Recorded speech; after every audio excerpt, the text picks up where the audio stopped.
What's going on, guys? Welcome back to another video. Today we be talking about SummerSlam. I'm just going to be looking at all the matchups. I'm not going to give my predictions, but I'm just going to give an assumption what's going to happen.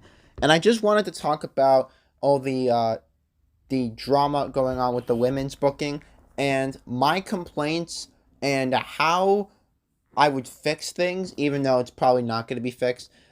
Drew versus Gunther. This is a match that I think will steal the show. This match is easily going to be one of the matches of the year. I think you got Sheamus and Gunther create magic. I think Drew and Gunther will create magic. But this is one of those big time matches that there's an obvious winner, and that's Gunther. It wouldn't make sense for him to lose the title. And I think a heel Drew McIntyre, anyhow, Drew shouldn't have returned as a heel. I think this could be like one quick match before he turns heel. But Drew as a heel would be a great reigniting of him. And I think Gunther needs to break the Honky Tonk Man's reign. I think he is the best Intercontinental Champion of all time. And I think Gunther needs to be rewarded with the longest reign. Next up is a match that it's very, very controversial and cool. The SummerSlam Slim Jim Battle Royale. As you guys may know, WWE signed a massive money deal with Slim Jim. So Slim Jim is going to be sponsoring a lot of WWE stuff over the next several years. Now, to me, as I look at this, I am 50-50. There's a part of me that feels like this should not be at SummerSlam at all, but I do feel like that it's fun to see a Battle Royale at SummerSlam. You know, we don't get a ton of like natural Battle Royale matches all the time, but this would be something cool to book on the SmackDown before SummerSlam. Maybe make it the main event. You know, I know Roman and Jay is going to be the main event, but I think a battle royale would be, you could still call it the SummerSlam Battle Royale, but because SummerSlam is literally the night after SmackDown. Like SmackDown is live the night before SummerSlam. So technically, I don't think it would be that stupid to put this as a SmackDown match, just so you can fit more matches. I'm personally leaning towards this kind of being useless. I know this is probably to make LA Knight win it. I'm all for an LA Knight push, but obviously it seems like WWE are going right towards the LA Knight push, and to have him win a match at SummerSlam, obviously winning this Battle Royale counts as a PLE win. Now, to me, like I said, a lot of people might complain that I think this should be on SmackDown, but I just think it would be better that way, to be honest with you. And I think that this match should not be happening at SummerSlam, though a part of me does feel like it's fun to see a Battle Royale on a PLE.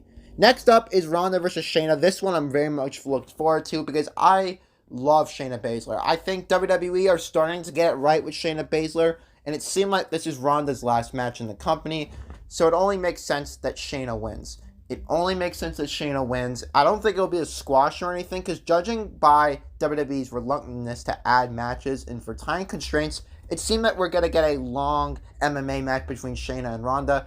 I really hope the crowd isn't bad for this. Like, a part of me feels like the crowd won't be into an MMA rules.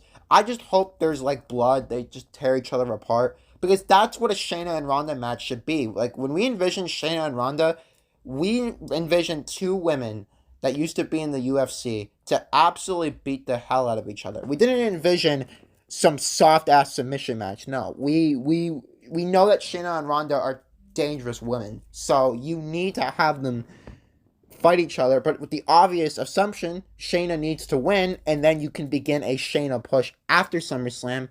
With obviously Ronda leaving, Ronda won't even be in the picture anymore. So I think I'm very confident WWE has already got Shayna winning in this. So if Ronda wins somehow, I think that would just kill all the momentum before it even starts for Shayna. Next up is Seth and Finn, and now this one is way better than Money in the Bank. The Money in the Bank one was a little bit weird, but we finally got a proper Finn and Seth build leading up to SummerSlam. The build to this one has been much more big match-like, because Finn and Seth is a big event. Seth Rollins has been a great World Heavyweight Champion, and Finn Balor, it just feels like he should win. Now, I think this match is going to be great, and I think this match is going to get a lot of time. And it's going to be probably the most intense match of the night, or one of them, is in terms of maybe who could interfere. You know, Rhea is doing nothing, Dom is doing nothing, Priest is doing nothing. So all those guys are eligible to get involved in this match, and Sammy and KO aren't involved, and I certainly think that maybe they could pop in at SummerSlam. This is a match, this is one of the main events of SummerSlam, so it's going to happen higher up the card. I think Finn should win the World Heavyweight title. I would even do it clean. I wouldn't even have interference. Finn totally deserves to just flat out pin Seth Rollins because, you know, obviously he did it at SummerSlam before. But there's been so much hijinks. I think it's time that WWE pulls the trigger of Finn is great by himself. And obviously, you can do the Judgment Day stuff on Monday Night Raw instead of SummerSlam. Now, I think Damian Priest maybe tries to cash in or like pretends to cash in on Finn Balor, and then you could have the fallout happen on the Raw afterwards. To me, I think this is a match that has to be, like, if Seth Rollins walks out champion, fine, because I've always thought that Seth Rollins was a good champion, but at the same time, a part of me will just feel like it's a missed opportunity, and, like, what direction is Finn Balor going to have if he just loses to Seth? Because if Finn loses, he doesn't deserve a shot at the World Heavyweight Championship again. And I just feel like if Seth loses, the way that Seth's been booked lately, it doesn't hurt Seth that he loses this match. He even deserves a break from the WWE. So I just think Finn Balor should go over clean. And I think the crowd would be into Finn Balor winning. Next up is, once again, Cody Rhodes versus Brock Lesnar. Hopefully the last one, for God's sake. The fact that there's no stipulation kind of just pisses me off. You know, I feel it. I feel strongly about this needing a stipulation. Now, as in terms of matches that I would take out the card, Cody versus Brock is obviously not one of them. I think it's totally a SummerSlam match. Cody and Brock are two mega over people. Brock is getting cheered way more than getting booed. It's only just because he's facing Cody Rhodes that you've got some boos in there. But to me, the Slim Jim Battle Royale needs to go out. But I'll tell you what. Like, I think Cody's gonna win. I think this match could be, I mean, you never know about a Brock match. This match could be short. This match could be long. But one thing is that Brock matches, they will always have a fast pace. There won't be like a feeling out process. Cody and Brock are gonna absolutely try to kill each other. Now, and without a stipulation, probably Cody Rhodes is going to win. This is probably the match we're going to see Cody Rhodes hit Brock with 3 crossroads and win. I could totally see a finish like that happening. But at the end of the day, this should be it for Cody and Brock. And Cody should move on to a full-time performer after SummerSlam. And probably after SummerSlam, we're going to see a hiatus for Brock until at least the Royal Rumble, or at least until the next big PLE. And as for Cody, I want to see him have a rivalry with someone fresh and probably move on to a whole bunch of different rivalries. Next up, Logan Paul and Ricochet. You know me. This match is kicking off SummerSlam. I cannot wait. Personally, I don't know who's going to win. This one I'm most conflicted about. I personally want Ricochet to win because this would be massive and it would count as a PLE win for Ricochet. And Ricochet needs this. Like, Ricochet is totally deserving of a PLE win. But Logan Paul at the same time, I feel like he's overdue for a PLE win. People may not like Logan Paul, but it's facts that he's lost his last 3 PLE matches, and I think fans would not believe in him if he lost this one. And some fans would probably clown Logan Paul for losing to Ricochet, though I don't think it's that bad to lose to Ricochet. I can see this match probably lasting on the medium side. I don't think this match is going to get a ton of time, but it's just going to get that medium amount of time. And since Logan Paul said he's gonna have to leave Detroit afterwards to go see his brothers fight, that's another reason why I think this match might be scrapped at time.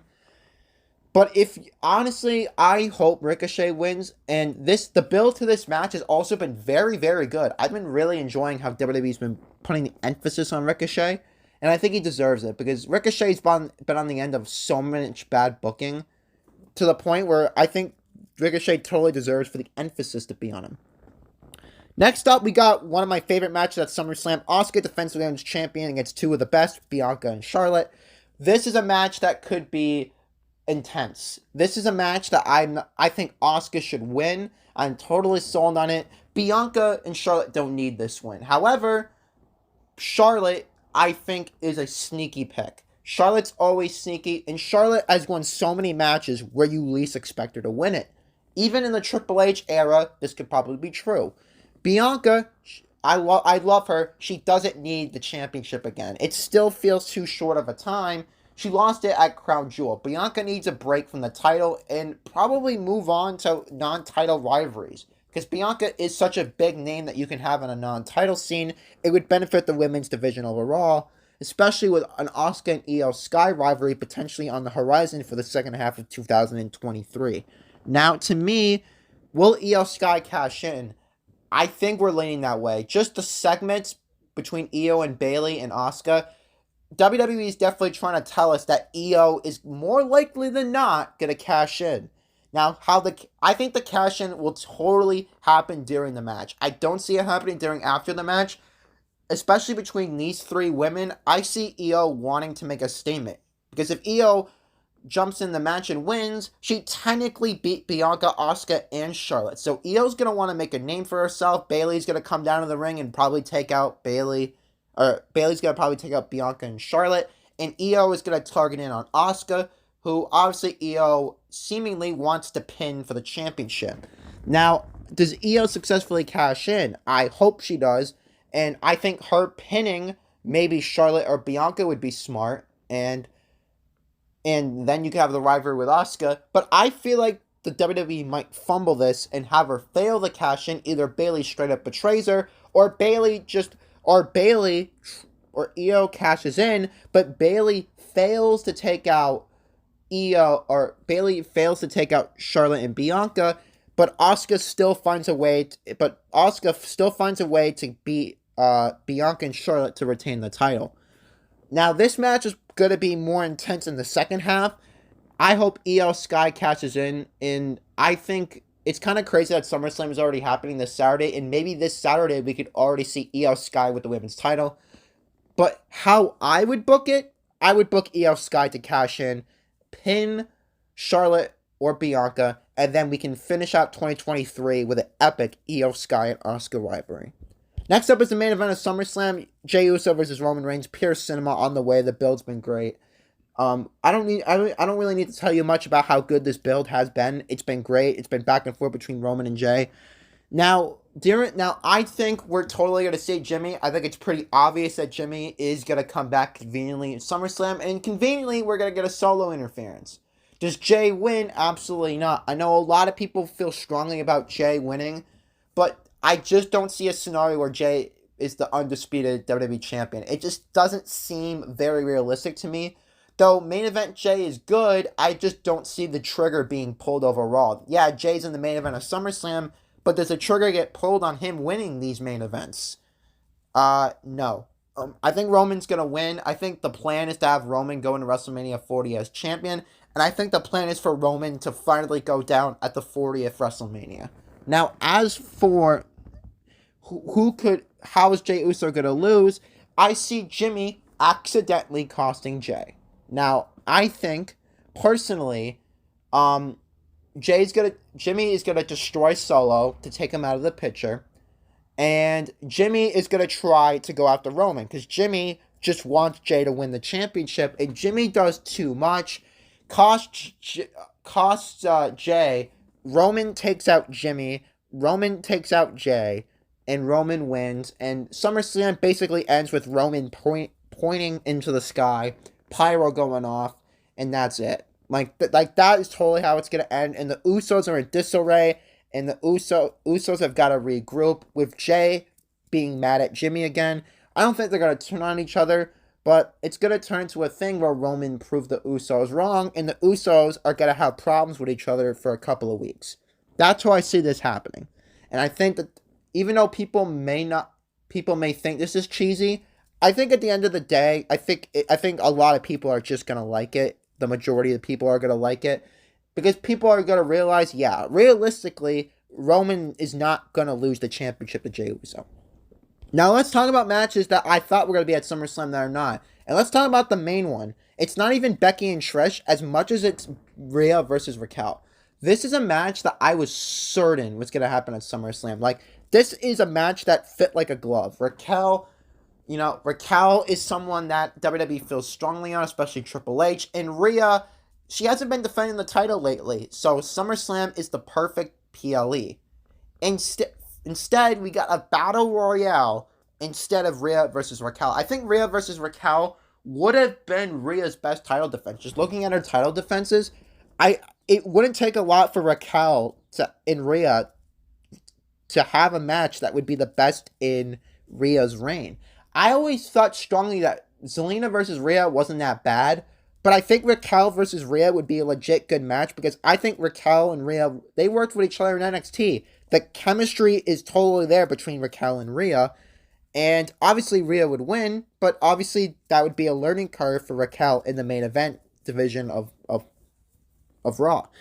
I think that not having this match on the SummerSlam card is the biggest fucking piece of bullshit that I've ever seen, and I don't understand it. Like, I could partly understand Becky and Trish because maybe they need something from Monday Night Raw, but isn't that the booker's job to make sure that Monday Night Raw isn't stale?